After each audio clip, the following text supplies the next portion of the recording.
Hello there, my name is Travis, and my pronouns are he and him, and I'm feeling very glad to be here with you today. Happy Father's Day.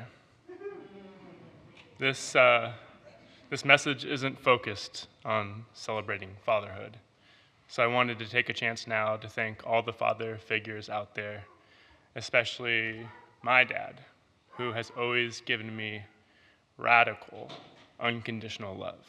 I love you, Dad. Thanks for being my father. Before I speak my message today, I want to say that I am so imperfect, and what I say is so far from holding all the sides and perspectives. So when I say the wrong thing, I encourage you to let go of anything that doesn't work for you, and feel free to tell me after if I say something harmful so I can apologize and I can learn. After being here for the last, I think it's like 9 months, I'm surprised how much MDUUC feels like home. I feel there is a loving care and respect we're all cultivating together, that we share with each other knowing that it can then also spread to others and beyond. This is what community means to me. But what does community do in a world where the most impoverished live right next to the most wealthy, and yet the two are divided as if separated by oceans? Here's what I believe I am witnessing in the world. Huge, astonishing leaps in our ability to connect and bridge. But with that, it becomes more obvious that we have division at our roots. We can't ignore our division, especially as we face the potential for major collapses. As a society, we give ourselves value and power so often by drawing lines of belonging. But in doing so, just wanting to honor that voice for a second.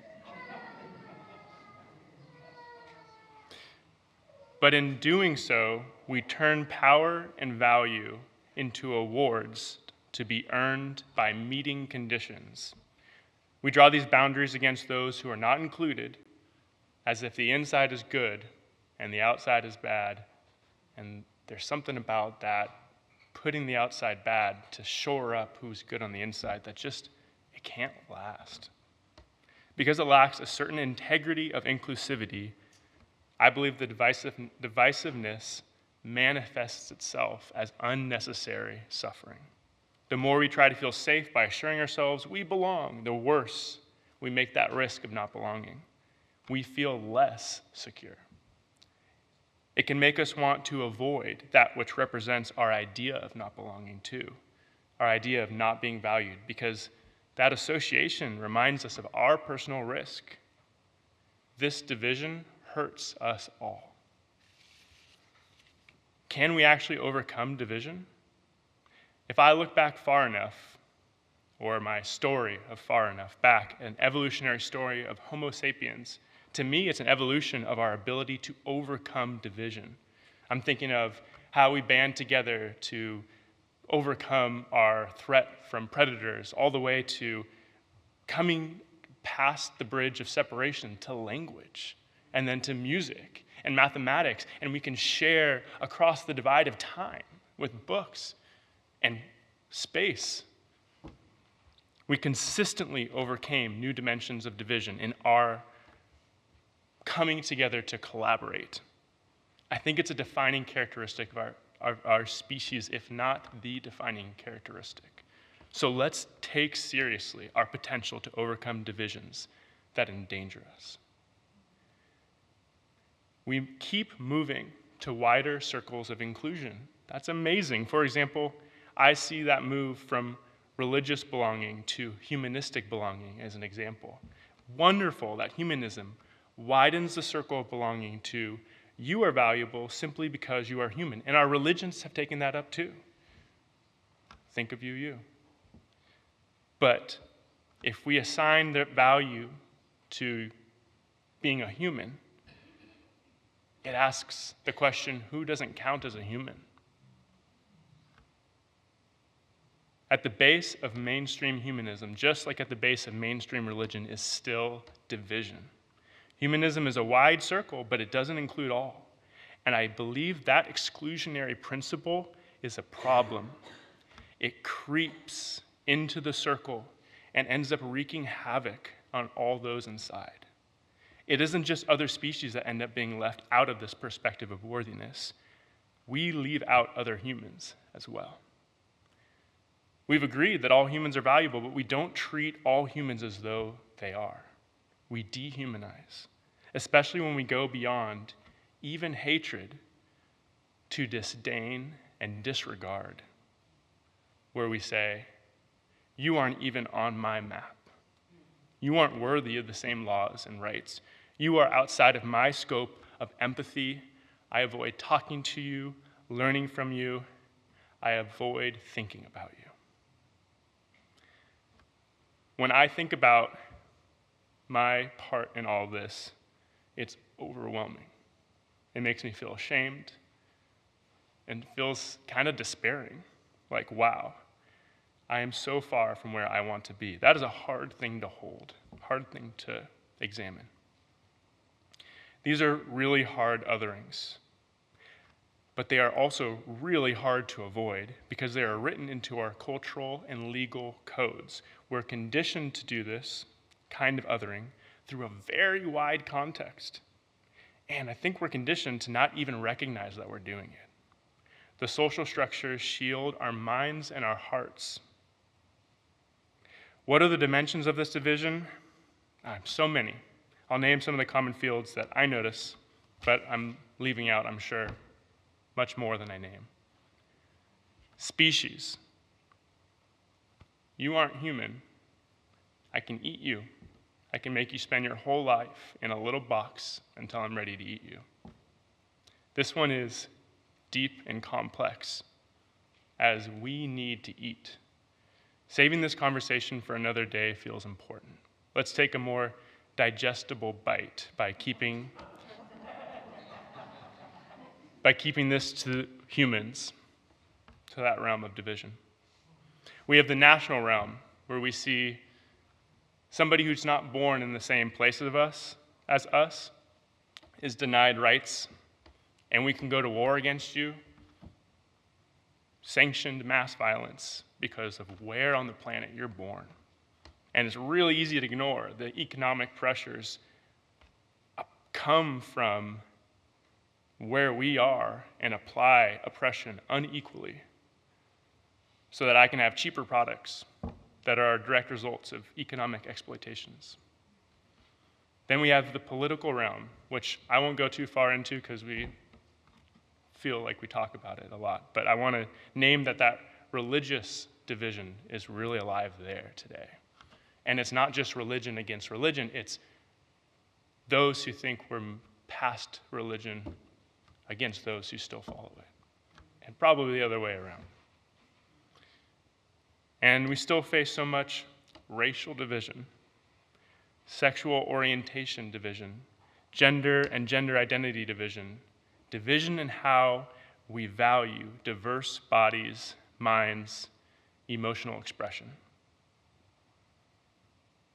But for today, economic disparity in things like legal rights, dignity, and cultural inclusivity is where I am focusing because it is nearby.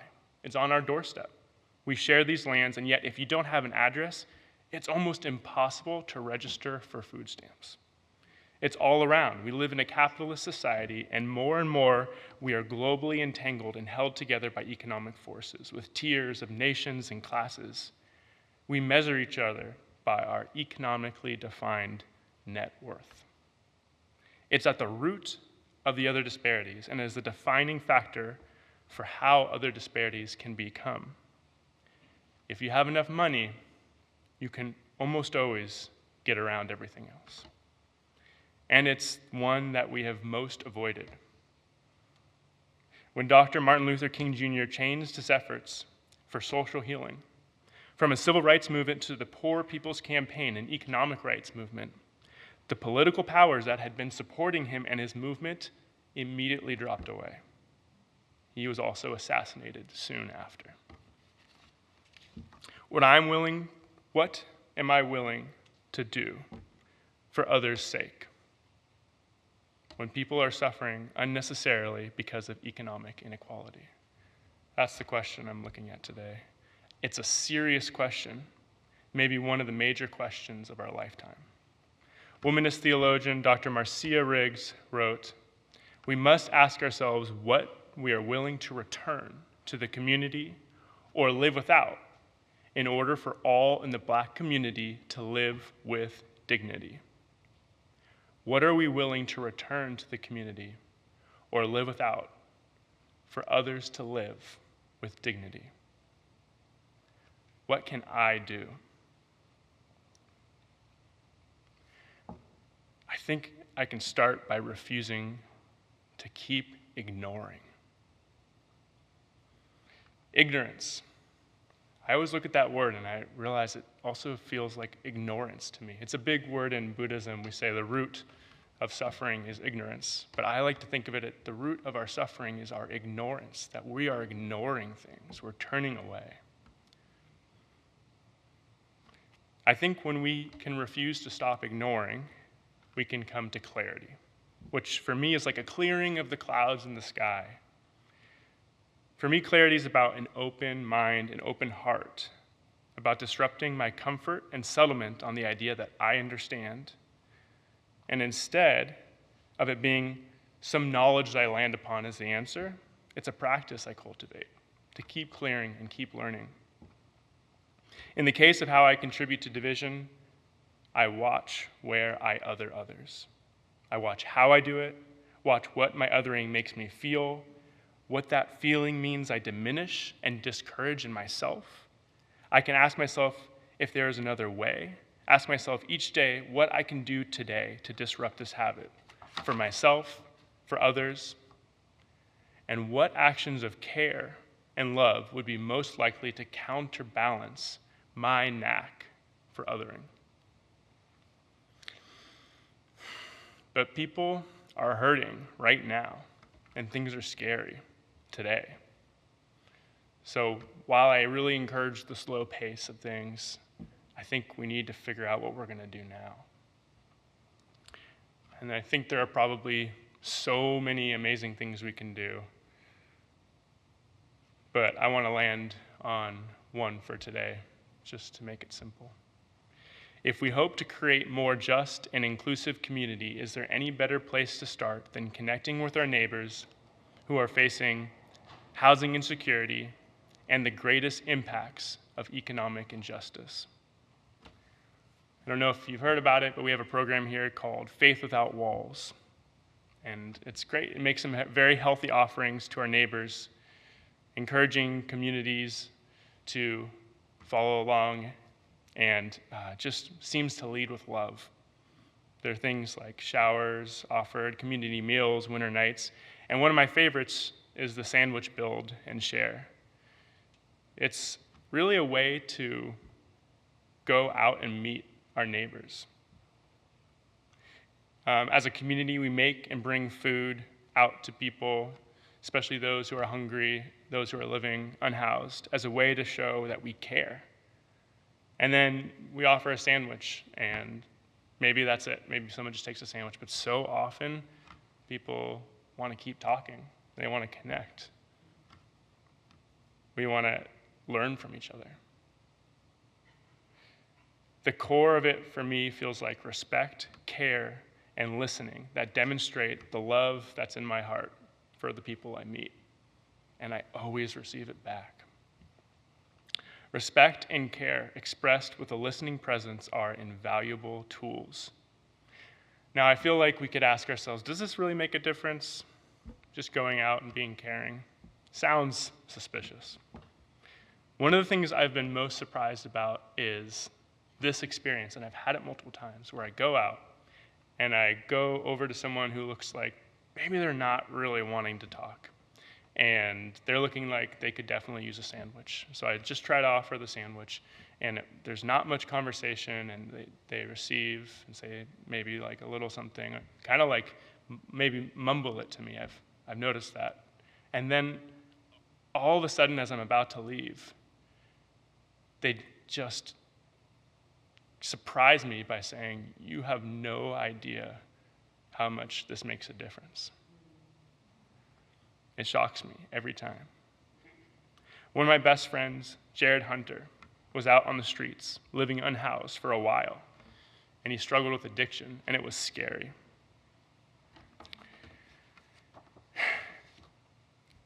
He told me recently one of the things he remembers was multiple people coming up and showing him real care and love, just kindness, even when he was at his lowest. He told me how months later, these experiences and others like it were some of what most motivated him to make the changes in his life that led him to some steadiness. He says it's like you get off the streets, and that's its own hard thing, and then staying off the streets is another huge challenge, and all through the continued kindness is a lot more important than any one physical support. It keeps you going. The power of loving kindness is subtle. I think that's why it's so powerful. I have a deep faith in love. Whatever I do, I believe love has to be the clay I use to build with, as well as the yardstick with which I measure my successes. And this brings me to a quotation by Mr. Ted Rogers, who's a community elder I have had the fortune to visit and learn from since the beginning of my time with MDUUC. He wrote in a message of his wisdoms that he offers to the world as he nears the end of his life. I believe that the need to feel that there are others who care about us and will care for us if needed is our most strongly felt need throughout life. I need to know I am loved unconditionally. When I look deeply into any of my maladaptive habits, false stories, and self-harms, at their base is this same want. I want to be loved and know that that will never go away, to know I am worthy of it just for being. I have chosen to take a very daring leap of faith and to assume this is true in some way for others too, and then to act accordingly. When considering what to do about economic injustice or any division, we can ask ourselves, what does love ask me to do? And who could most benefit from some more expression of unconditional love right now?